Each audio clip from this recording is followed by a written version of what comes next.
Bila cerita pasal brand kereta, masing-masing akan ada pilihan dia sendiri. Ada yang suka Mercedes, ada yang berangan naik Ferrari, ada yang cukup dengan Pro 2. Macam saya, beratus brand kereta kat dunia ni. Bila cerita pasal brand kereta Malaysia, biasa kita akan dengar Proton, Pro 2, Modenas, Modenas motor. Actually bukan dua tu je jenama yang ada daripada tanah Melayu. So dalam video kali ni saya akan present kat korang 8 jenama kereta Malaysia, termasuklah yang dah tak jadi milik Malaysia. Saja nak bagi list nampak banyak. Tapi jangan risau, dua je list tu. Dan untuk minggu ni saya features lucky buyer kita dekat dalam video ini. Hai, Assalamualaikum. Balik. Tiba-tiba senang. Pakai baju dia tu rasa sadu. Nak peluang masuk dekat dalam video channel Zakirin? Beli luxury item daripada Eri Labia. Sebab dia luxury item, so kualiti dia pun super. Tapi harga cuma RM70. Yang lagi best, sekarang ada diskaun 50%. So harga dia RM35 je ni. Murah ni. Stok makin lama makin kurang guys. So beli sekarang, and kalau geng laki kita akan masuk dekat dalam video, okey? Okey, sambung. Jenama kereta pertama yang ada dekat dalam list ini adalah Proton. Macam korang expect, semua orang pun tahu pasal Proton. So saya cerita background sikit-sikit je lah. Proton ni nama formal dia Proton Holding Berhad, informal Proton. Tarikh lahir dia 7 Mei 1983, 9 tahun sebelum Aida Jebat lahir. Masa mula-mula dulu, Proton memang plan nak rebatch daripada Mitsubishi je. So sambutan orang kita masa tu memang best, sebab rebatch daripada brand Mitsubishi adalah sangat hebat pada masa tu. Dan tahun 2000, Proton cuba keluarkan design dia sendiri, Proton Wajah. Engine still daripada Mitsubishi lagi, tapi still ada percubaan untuk dia berdiri sendiri. Dari segi sales history boleh kata berjaya lah juga Wajah ni. Dah lama lepas tu baru dipakai Campro. Dan sukses lagi sekali dengan Persona.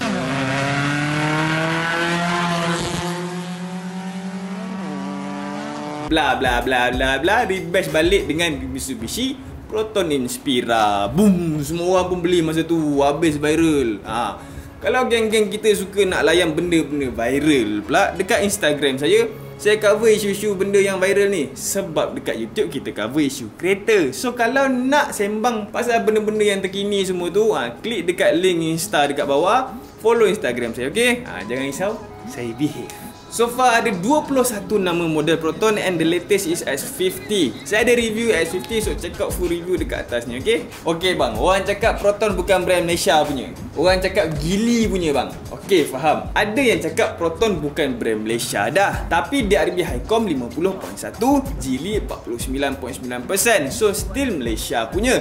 Kalau tiba-tiba Geely lebih 50% tu, baru China punya. Oh, faham. Cek Google Cek Google lah. Takkan Mahdi bagi WhatsApp jawapan pula. Jenama kereta kedua ni pun korang tahu juga, nama dia Pro 2. Kalau nak dapatkan kewarganegaraan Malaysia, patut buat test, tanya Pro 2 tu apa. Kalau dia cakap brand kereta, lepas. Kalau cakap nama burung, kita sunat dia. Proton rebatch Mitsubishi, Pro 2 pula rebatch Daihatsu. Pro 2 lahir tahun 1992. Selepas 2 tahun tu baru dikeluarkan kancil. And then slow design Pro 2 berubah kepada Toyota sikit. And sekarang ni dah tak ada dah ikut siapa-siapa, sebab diorang bertiga dah bergabung menjadi satu. Satu design, semua pakai. Macam tu.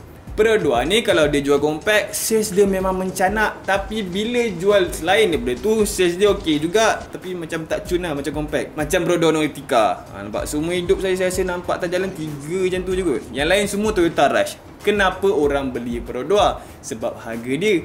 Ramai komplain Pro 2 tak sedap, Pro 2 tak laju, tak selesa. Tak apa, tu semua orang kaya. Yang kita ni, kita enjoy saving minyak, kita enjoy maintenance rendah, kita layan Pro 2. Okey, yang ni brand ketiga, Naza. Brand Naza ni pun sebenarnya semua orang pun kenal, tapi ramai yang terlepas pandang. Kalau korang nak tahu antara Naza dengan Proton, Naza lahir dulu, tapi Naza lahir as a car dealer. Tahun 1975, macam kereta-kereta Recon tu semua dia jual.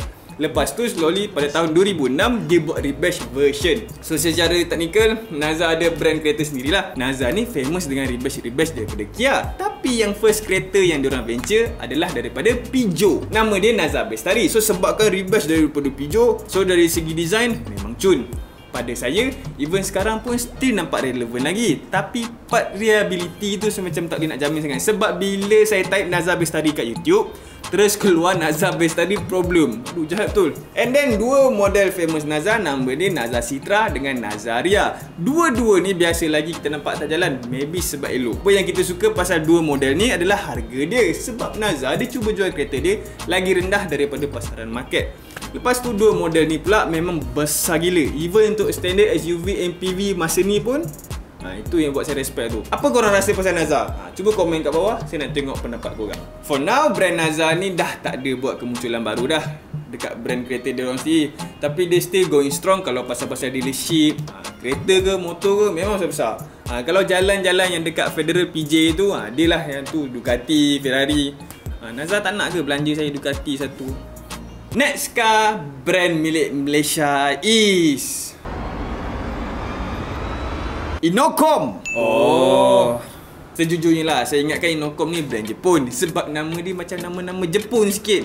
Dan minggu lepas saya buat satu topik tahun kelahiran brand kereta, tapi Inokom punya Wikipedia macam kosong sikit, tak ada sejarah. Saya cek balik betul-betul baru saya dapat tahu yang ini adalah brand Malaysia. Pada tahun 1992, tahun kelahiran Aida Jebat, Inokom lahir sebagai gabungan Malaysia, South Korea dengan negara kelahiran saya, France. Tapi even starting masa ni pun company Malaysia dah ada stake lebih daripada 51%. Sebabkan dia joint venture dengan Korea, sebab tu Inokom ni dia rebash majority daripada Hyundai. Ada satu je rebash daripada Renault France. Nama dia Inokom Permas.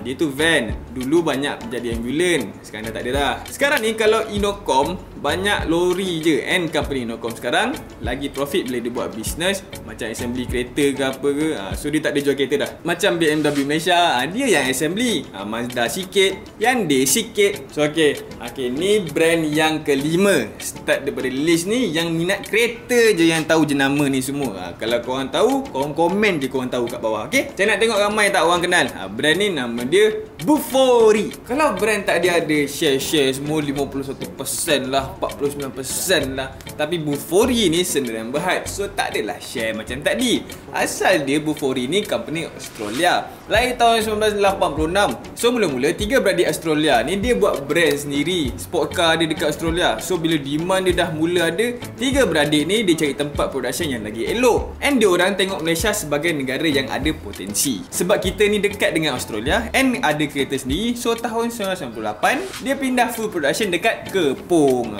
Bufori ni bukan mass produce macam brand lain. Brand ni cuma keluarkan 300 unit je kereta setahun. Kalau nak banding, Pro 2 dia produce 650 unit average sehari. So bayangkanlah beza dia. Design dia lebih kepada klasik luxury. So orang yang nak klasik car tahun 2021 ni, Bufori ni ada. Tapi harga dia pun keras juga, main juta-juta. Next car adalah TD2000. Dah tak ada info dah pasal TD2000 ni. Tapi brand ni adalah replika MG Classic Car tu. And sama juga macam Bufori, company ni asal Australia, pindah Malaysia. Kali ni Glamary. Tapi beza dia yang buat TD2000 kat Malaysia ni Aeon. Aeon kan dah tak ada dah deal dengan Proton. So dengan TD2000 ni pun hilang. Tapi jangan risau, kalau korang minat juga dengan classic car ni, korang boleh beli Mitsuoka. Tahu kan Mitsuoka? Tapi sebab apa Mitsuoka? Sebab dia TD2000 adalah rebash sesama sendiri. Benda yang sama, rebash. So itulah brand jenama Malaysia. So yang lagi dua ni officially bukan Malaysian dah. Tapi saya nak mention juga. First adalah Lotus. Yang kaki kereta mesti kenal Lotus. So tahun 1996 Proton own majority of stake. So Malaysia automatically own Lotus. Jual lah Elise banyak-banyak. Satu dunia pun suka Elise. And then Proton perlu jual stake dia. Geely nampak peluang, so dia pun beli. Proton dia beli 45% je kan. Tapi Lotus dia beli 51%. So macam tu je lah. Terus bercerai Lotus dengan Malaysia. Tapi ada lagi sebenarnya 45%. Last brand yang saya akan mention dekat dalam ini adalah Caterham. Bukan Caterham yang mass produce, tapi Caterham F1 team. Pun kereta juga kan. Caterham ni sebenarnya brand England asal dia, and pernah masuk racing bahasa Grand Prix pada tahun 70-an macam tu. Tapi dah stop dah lah. Fast forward tahun 2009, Tony Fernandez daripada Asia tu, dia tengah cari lubang untuk masuk dekat dalam F1, and kebetulan Caterham pun tengah cari sponsor. So suka sama suka, Tony Fernandez dia beli Caterham F1 and compete Start tahun 2010. Terus lah jadi brand Malaysia. Kita macam tak tahu sangat kan. Tapi sekejap je isu ni tahun 2014 terus keluar Yasia and dah owned by orang lain. So macam tu je. So itulah dia 8 brand yang ada dekat dalam list ni. Mana satu favourite brand korang? Komen dekat bawah. Yang minat benda-benda viral, follow IG saya sekarang. Dan beli baju ni sebab dia ada diskaun 50% sekarang ni. Tak lama pun diskaun tu. Luxury item, luxury quality. Subscribe sekarang dekat channel ni sebab kalau tak subscribe kan terlepas pula video-video lain lepas ni kan. Tekan bell sekali, okey? Jumpa lagi lepas ni. Bye.